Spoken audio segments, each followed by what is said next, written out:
Assalamualaikum warahmatullahi wabarakatuh. Perkenalkan, nama saya Rudi Lawati dengan NIM 22231300021. Baiklah, di sini saya akan menjelaskan apa sih itu komunikasi efektif dalam mata kuliah Etika dan Pengembangan Kepribadian.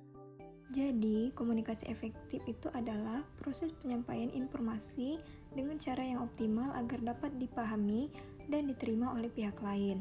Komunikasi yang efektif juga merupakan pondasi dari interaksi yang sukses, baik dalam kehidupan sehari-hari maupun dalam dunia profesional.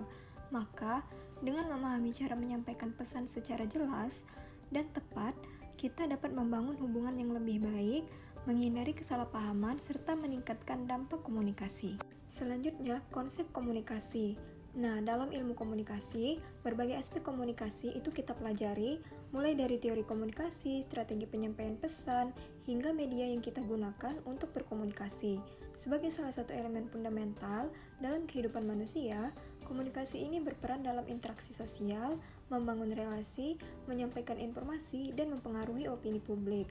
Maka, menguasai ilmu komunikasi juga berarti memahami bagaimana pesan itu dapat disampaikan secara efektif agar mencapai tujuan yang kita inginkan.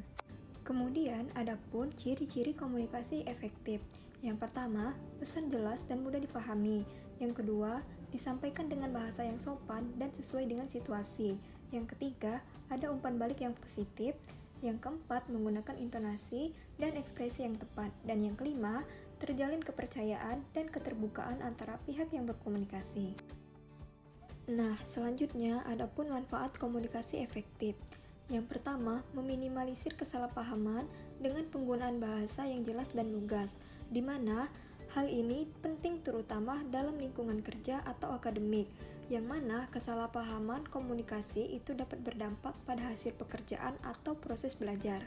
Yang kedua, meningkatkan produktivitas dalam lingkungan kerja maupun akademik, di mana ketika komunikasi berjalan dengan baik, informasi dan instruksi itu dapat diterima dengan cepat dan akurat. Kemudian yang ketiga, membangun relasi yang lebih baik melalui interaksi yang terbuka dan responsif.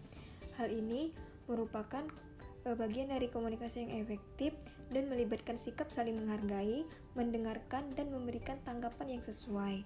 Dan yang terakhir, membangun keterlibatan audiens dalam komunikasi massa dan komunikasi digital, di mana dalam era digital, komunikasi tidak hanya bersifat satu arah, melainkan melalui komunikasi yang efektif seperti penggunaan bahasa yang menarik, interaktif, dan relevan.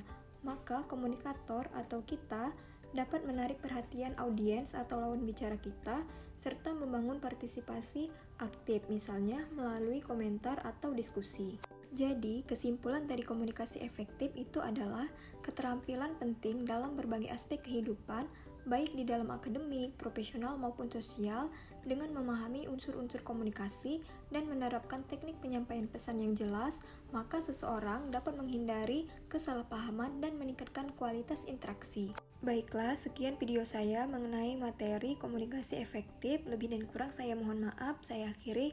Wabillahi taufiq wal hidayah. Wassalamualaikum warahmatullahi wabarakatuh.